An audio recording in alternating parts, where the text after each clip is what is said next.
Hello दोस्तों, आप लोग कैसे हैं? आशा करते हैं आप सब ठीक होंगे। पिछली वीडियो में हमने 200 से लेकर 300 तक के प्रश्नों की चर्चा कर ली थी। इसके आगे के प्रश्नों को आज हम देखेंगे। देखिए, पंचायती राज व्यवस्था को संविधान में कब सम्मिलित किया गया? 73वें संविधान संशोधन द्वारा। कब 73वां संविधान संशोधन कब हुआ था? 1992 में। 73वां संविधान संशोधन कब लागू हुआ? 24 अप्रैल 1993 को। पंचायती राज व्यवस्था को संविधान के किस भाग में रखा गया? भाग 9 में। ये प्रश्न VIMP है, ठीक है, बहुत पूछा जाता है। भाग 9 में कौन से अनुच्छेद शामिल हैं? अनुच्छेद 243 से 243 ओ तक। आगे देखिए, 73वें संशोधन से संविधान में कौन सी अनुसूची जोड़ी गई? 11वीं अनुसूची। 11वीं अनुसूची में कितने विषय हैं? 29 विषय। पंचायती राज की अवधारणा सर्वप्रथम कहाँ से ली गई? गांधी जी के ग्राम स्वराज के विचार से। पंचायतों की स्थापना किस स्तर पर होती है? ग्राम, मध्य में ब्लॉक, जिला स्तर, ठीक है, पहले ग्राम और ब्लॉक स्तर पर और जिला स्तर पर। आगे देखिए, पंचायतों की अवधि कितनी होती है? 5 वर्ष। पंचायत का चुनाव कौन कराता है? राज्य निर्वाचन आयोग। राज्य निर्वाचन आयोग का गठन किस अनुच्छेद के तहत होता है? अनुच्छेद 243 के। ग्राम सभा का गठन किस अनुच्छेद के तहत किया गया है? अनुच्छेद 243 से।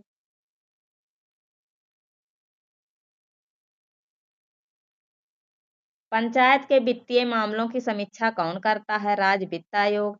राज्य वित्त आयोग का गठन कितने वर्षों में एक बार होता है? हर 5 वर्ष में। राज्य वित्त आयोग का उल्लेख किस अनुच्छेद में है? अनुच्छेद 243। ग्राम पंचायत का प्रमुख क्या कहलाता है? सरपंच।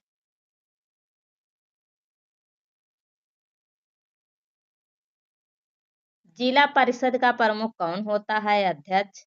पंचायतों के लिए आरक्षण की व्यवस्था किस अनुच्छेद में है? अनुच्छेद 243D। पंचायतों में महिलाओं के लिए न्यूनतम आरक्षण कितना है? 1/3। पंचायतों की शक्तियां कौन निर्धारित करता है? राज्य सरकार।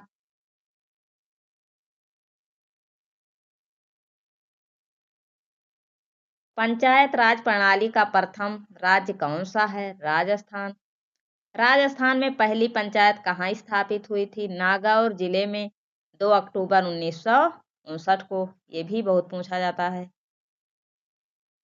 इसके बाद दूसरा राज्य कौन था जिसने पंचायत राज लागू किया? आंध्र प्रदेश, ठीक है, पहले नागौर जिले में, फिर आंध्र प्रदेश में। पंचायत राज व्यवस्था का उद्देश्य क्या है? ग्रामीण स्तर पर लोकतंत्र को सशक्त बनाना।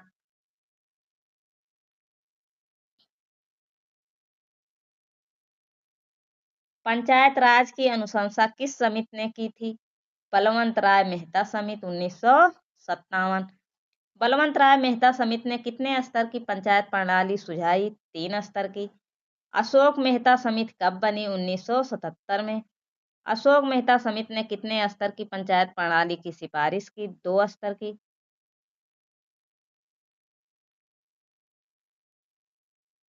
ग्राम सभा का सदस्य कौन होता है? जो ग्राम पंचायत क्षेत्र में मतदाता हो। ग्राम सभा की बैठक कितनी बार होती है? वर्ष में कम से कम 2 बार। पंचायत राज अधिनियम को लागू करने की जिम्मेदारी किसकी है? राज्य सरकार की। पंचायत राज किस प्रकार का शासन है? विकेंद्रीकृत शासन।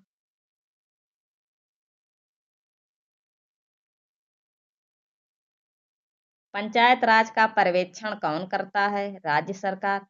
पंचायत निधियों का स्रोत क्या है? कर, शुल्क, राज्य सहायता, अनुदान। जिला परिषद किसके नियंत्रण में काम करती है? जिला कलेक्टर या राज्य सरकार। पंचायतों के लिए लेखा परीक्षा कौन कराता है? राज्य सरकार या लेखा विभाग।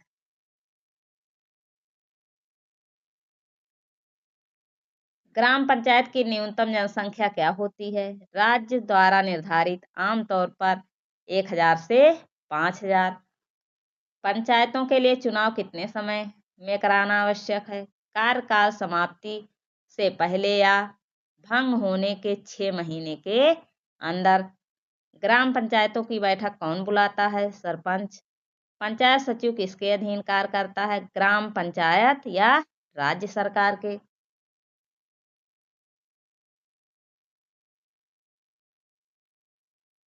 ग्राम पंचायत के सदस्यों की न्यूनतम आयु क्या है? 21 वर्ष। पंचायत राज को कौन लोकतंत्र की नर्सरी कहता है? जवाहरलाल नेहरू। पंचायतों का उल्लेख संविधान की किस अनुसूची में है? 11वीं अनुसूची में।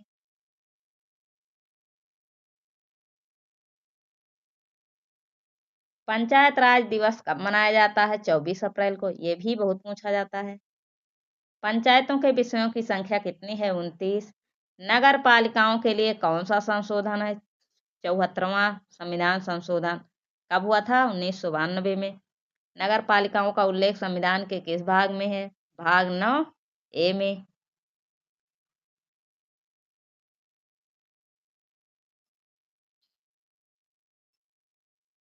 नगर पालिकाओं से संबंधित अनुसूची कौन सी है? 12वीं अनुसूची।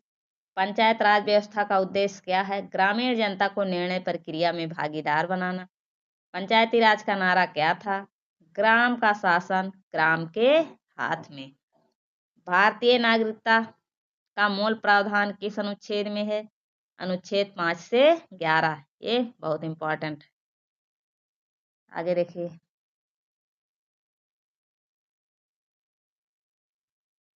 भारतीय संविधान में नागरिकता का निर्धारण किस दिन किया गया? 26 जनवरी 1950।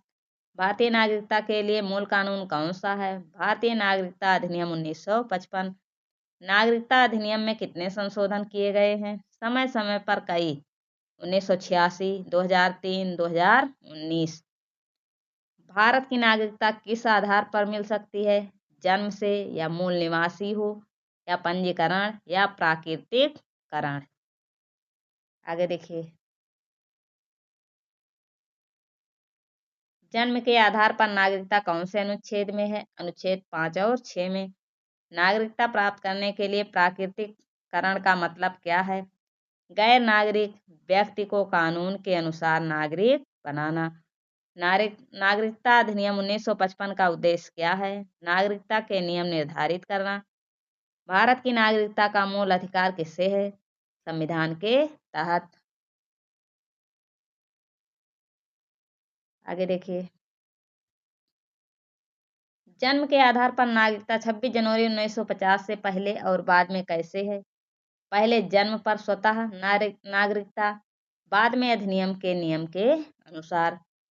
भारतीय नागरिकता के लिए क्या धर्म की बाध्यता है? पूछ रहा है भारतीय नागरिकता के लिए क्या धर्म की बाध्यता है? तो धर्म की बाध्यता नहीं है, धर्म आधारित नहीं है। नागरिकता अधिनियम 1955 के तहत मूल निवासी का क्या मतलब है? जन्म से भारत में रहने वाला व्यक्ति। विदेशी नागरिक भारत में नागरिकता कैसे प्राप्त कर सकते हैं? पंजीकरण या प्राकृतिक करण के माध्यम से।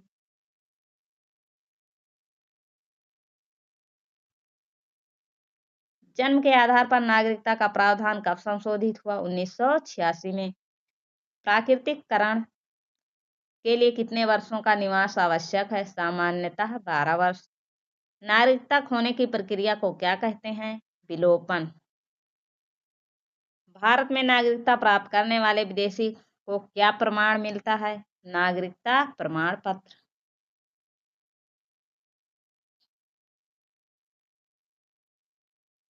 भारतीय नागरिकता अधिनियम 1955 में कितने भाग हैं?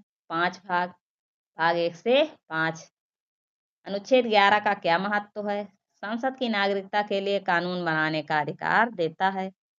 भारत में नागरिकता खोने के कारण क्या हो सकते हैं? देशद्रोह, विदेश नागरिकता प्राप्त करना या धोखाधड़ी। ठीक है, 3 कारण हो सकते हैं।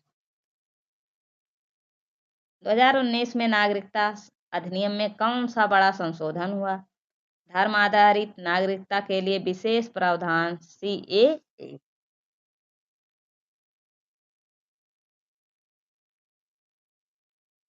CAA का पूरा नाम क्या है? नागरिकता संशोधन अधिनियम 2019। नागरिकता अधिनियम के अनुसार कौन से 3 देशों के शरणार्थियों को नागरिकता दी जा सकती है? पाकिस्तान, बांग्लादेश और अफगानिस्तान। अनुच्छेद 6 का क्या उद्देश्य है? भारत लौटे प्रवासी भारतीयों की नागरिकता। अनुच्छेद 7 का क्या प्रावधान है? पाकिस्तान से पलायन करने वाले लोगों की नागरिकता। अनुच्छेद 8 का क्या प्रावधान है? भारतीय मूल के विदेशी नागरिकों की पंजीकरण। अनुच्छेद 9 क्या बताता है? भारत छोड़ने वाले की नागरिकता। अनुच्छेद 10 क्या प्रदान करता है? संविधान लागू होने पर नागरिकों की नागरिकता। अनुच्छेद 11 का मुख्य अधिकार क्या है? संसद को कानून बनाने का अधिकार।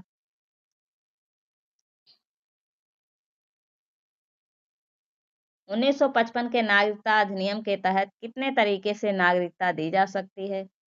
4 तरीके से। जन्म, मूल पंजीकरण, प्राकृतिकरण। जन्म के आधार पर नागरिकता अब किन परिस्थितियों में है? माता या पिता भारत का नागरिक हो। नागरिकता के लिए विदेशी नागरिक को क्या करना पड़ता है? आवेदन और कानूनी प्रक्रिया पूरी करनी होती है। विदेश नागरिक को नागरिकता प्रमाण पत्र कौन जारी करता है? राज्य सरकार या गृह मंत्रालय।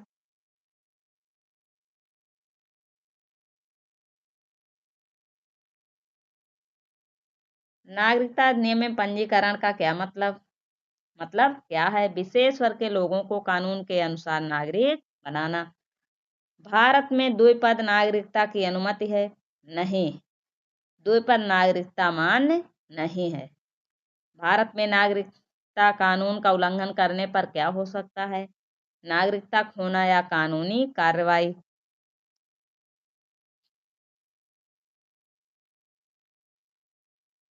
CAA में विशेष प्रावधान किस वर्ष में लागू हुए? 2019 में।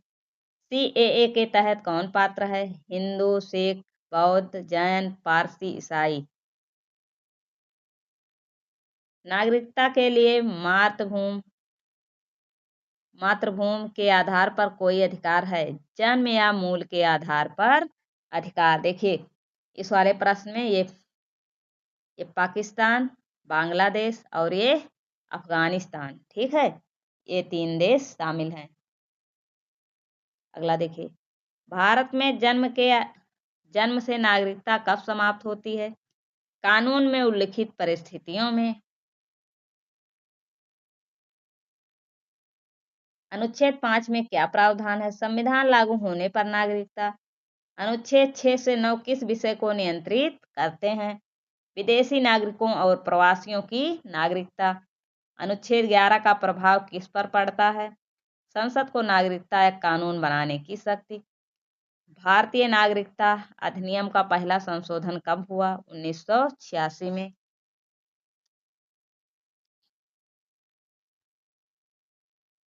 दो 2003 में नागरिकता अधिनियम में क्या संशोधन हुआ? विदेशी नागरिकों के पंजीकरण का नियम।